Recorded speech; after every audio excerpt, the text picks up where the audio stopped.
Welcome, Nexus Church family, to our very short 3-week series where we are looking at the last few moments of Jesus' life and helping ourselves to examine how a life centered on Jesus can reignite our hope. Now, this week, we are looking at Jesus' encounter with Mary and Judas, found in the book of Mark, chapter 14. And we're going to look at how we can respond when life's illusions are lifted from our lives. Now, that doesn't make any sense to you. I hope that as we go through this very short passage, we can see how life throws curveballs our way, is another way of looking at it. And how do we respond to those? How do we respond when life doesn't go the way we thought it would? And so let's begin by just looking at this small little passage found in Mark between Jesus and Mary.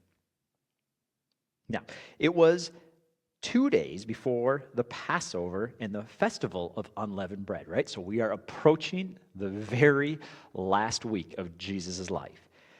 The chief priests and scribes were looking for a cunning way to arrest Jesus to kill him. Not during the festival, they said, so that there won't be a riot among the people. Because at this time, Jesus, of course, was getting quite a big following. Now, while he was at Bethany at the house of Simon the leper, as he was reclining at the table, a woman came with an alabaster jar of very expensive perfume of pure nard. She broke the jar and poured it on his head, but some were expressing indignation to one another. Why has the perfume been wasted? For this perfume might have been sold for more than 300 denarii and given to the poor. And they began to scold her. How dare you waste this on Jesus? And Jesus replied, leave her alone. Why are you bothering her? She has done a noble thing for me. You always have the poor with you, and you can do what is good for them whenever you want. But you do not always have me. She has done what she could. She has anointed my body in advance for burial. Truly, I tell you, whenever or wherever the gospel is proclaimed in the whole world, what she has done will also be told in memory of her. Then Judas Iscariot, one of the 12, went to the chief priests to betray Jesus to them. And when they heard this, they were glad and promised to give him money. So he started looking for a good opportunity to betray him. Now, who was this Mary? She, of course, is one of a few Marys in the Bible, one being Jesus' mother, and one being the one who was caught in adultery. So let's look at another account of this Mary that we find in John chapter 12. And we get a good glimpse of who this Mary was. 6 days before the Passover, Jesus came to Bethany, where Lazarus was, the one Jesus had raised from the dead. So they gave a dinner for him there. Martha was serving them, and Lazarus was one of the ones reclining at the table with him. Then Mary took a pound of perfume, pure and expensive nard, anointed Jesus' feet, and wiped his feet with her hair, so that the house was filled with fragrance of the perfume. Okay, so now we get a little bit more background of who this Mary was. She was the one who worshiped at Jesus' feet while her sister Martha was busy working. Right? So we get this track record of who this Mary was. She was a worshiper of Jesus. Now, according to what we know of history, a denarius, a simple one denarius, was worth a day's wage, or in Latin, 10 donkeys. So when the onlookers in the crowd said that what she gave was worth a year's wage, or 3,000 donkeys, this was an expensive perfume. And so what we understand from the time of this generation that they were living in, they wouldn't ever dare to pour out a whole bottle. This was something where if you entered into their house as Jesus did, you would get just a little tiny splash on your forehead as a way of blessing you. But that's not what she was doing. As Jesus so powerfully proclaimed, she was preparing him for burial. This is something that they would do when somebody passed away. They would anoint him, in a sense, pour over all of his body, this perfume. So this was fanatic, right? This was not a normal response. This was all in. Mary was all in.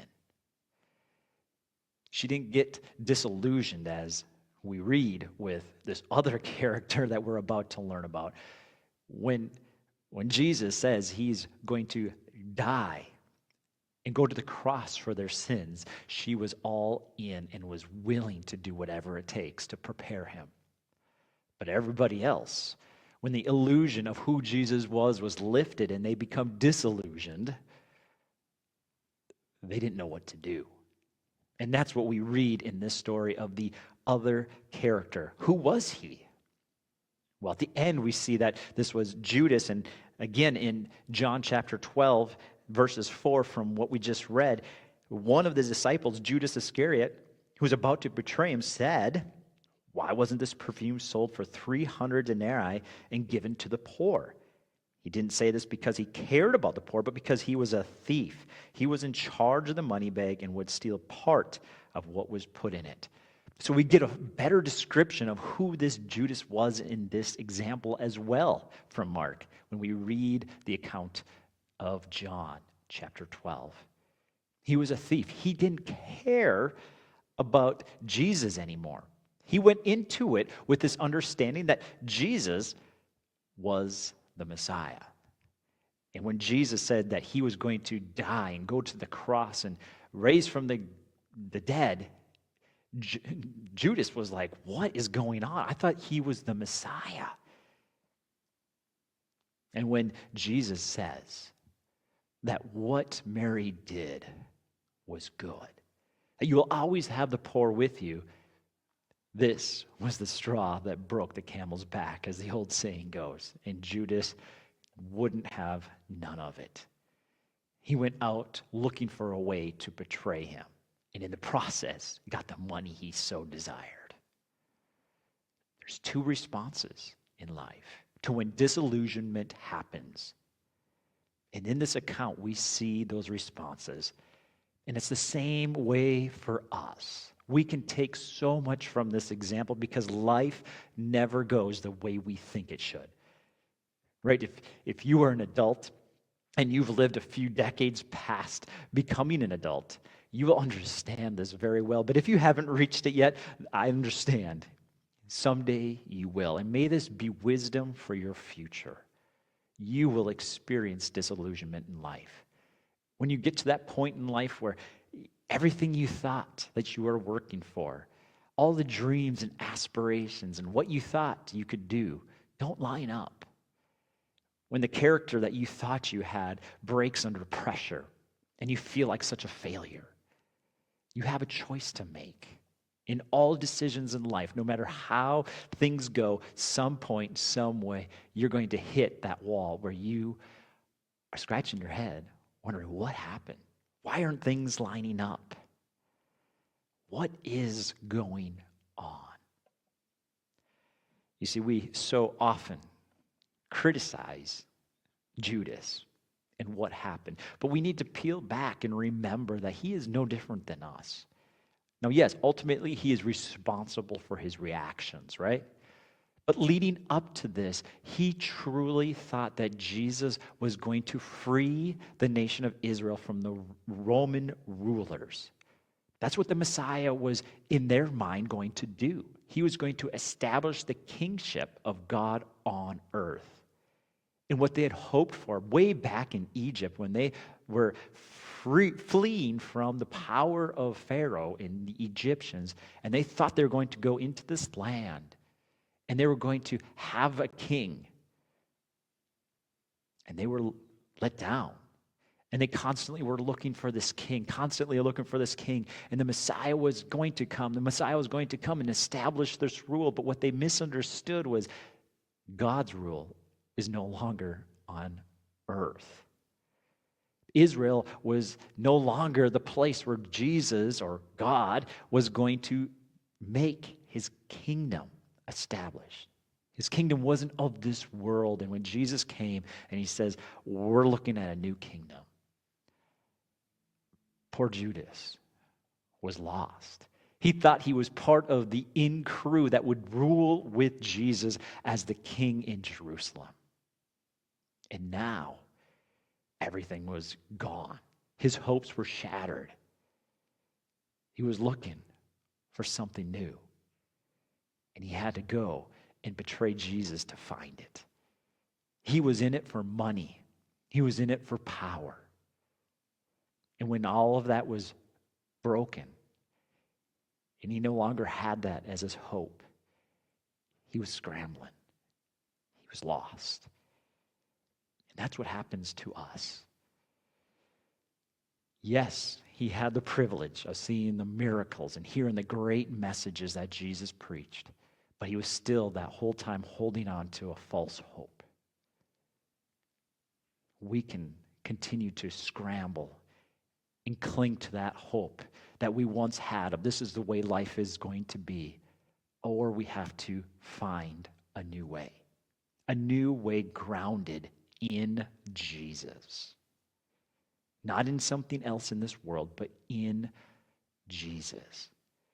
I love how Oswald Chambers puts this disillusionment that we all will go through in life, right? Where we were living in this illusion of this is the way things were going to be, and then all of a sudden everything falls apart. And we're no longer where we thought we would be. He says that disillusionment means having no more misconceptions, false impressions, or false judgments in life. It means being free from these deceptions. We all have that, right? We all have this assumption, these false judgments. And at some point they come crashing down. If anything, people will let you down. So the question we have to answer today is, what do we do with that? What do we do when we get to that point? Because either you will keep living in that illusionment, you'll go back to it, or you will lose hope. You'll lose belief. Either way is dangerous. Right? To keep living in an illusionment means that you keep living a life that's not real. That's dangerous, right? But on the other end, where I see so many people, so many adults living, is this loss of hope. What do I do now? Life isn't the way I thought it was going to be. And you stop fighting. Stop believing. Live numb. Live with no hope. And this is sometimes where people make those dangerous decisions and either go down a life of addictions or leaving their family or uprooting their family and going somewhere totally different and living from paycheck to paycheck because they made a bad choice. Now, I'm not saying that necessarily is wrong, because sometimes God works in ways where he has to strip you of everything. You realize I need to make a course adjustment. But by and large, if you lose your hope, you lose your belief, and you try clinging to it in another place, it'll just leave you going to the same spot of living in illusion. So let's take a look at Mary. Let's take a look at what happens when we take that step. Now, Jesus isn't saying that she is a perfect example by all means, right? But look at her in her heart. Look at what happens when the scales are taken off and she's in the same place Judas is. Jesus is going to depart from her. Everything that he did, raising her brother from the dead, all the powerful things that he taught and said, and the hope that he brought with him was going to be gone. What would she do with that? What would she do?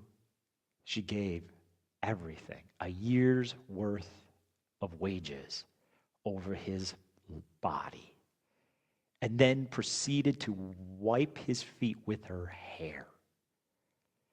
And Jesus' response is that she did a noble thing, that she did what she could. She gave everything.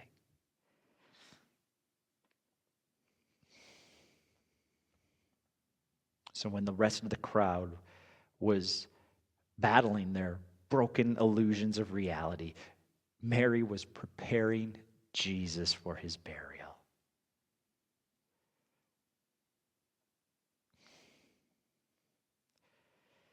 She wasn't set on her or anyone else's idea of the Messiah. She placed her confidence in what Jesus said was true. Oswald Chambers continues in his quote, saying, "There is only one being, only one, who can completely satisfy to the absolute depth of the hurting human heart, and that is Jesus.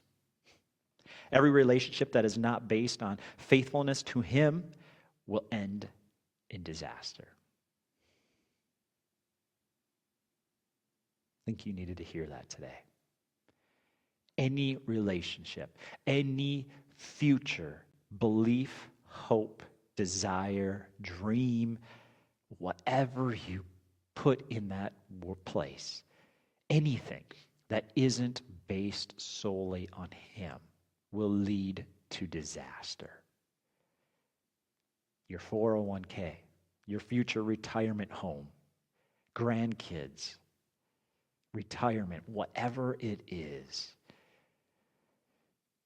basing your identity in that will leave you desperate, will leave you hopeless, because only Jesus gives you that hope, that purpose, that joy, that peace.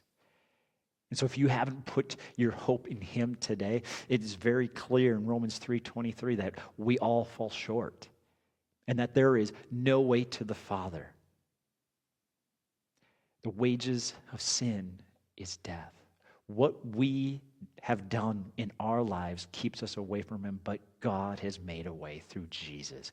And if we confess our authority is from him and him alone, and we bow our knee to him as our King, as our Lord, as our only hope, we will find our purpose, our identity, and our peace. And maybe you've already done that in the past. Maybe something like this today is just reminding you, like, my goodness, I have put myself in a place where I'm looking at the wrong thing.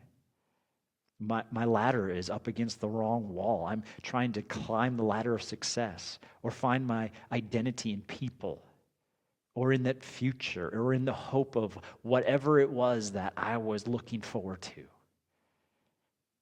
Today, get it back right with him. Put your hope in him. Love him. Desire him. Spend time with him. Share him with others. That is your identity. Don't look for it elsewhere. Find it in Jesus Christ alone. And you will find that your illusionments, they're gone. And you can find the true hope that you were destined to as a son or a daughter of Jesus.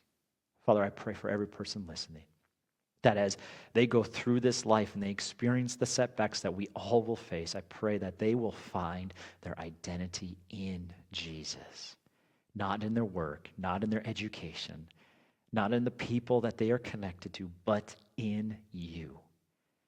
And that through that, they can find their purpose of being your son, your daughter, and going out and sharing that good news with others.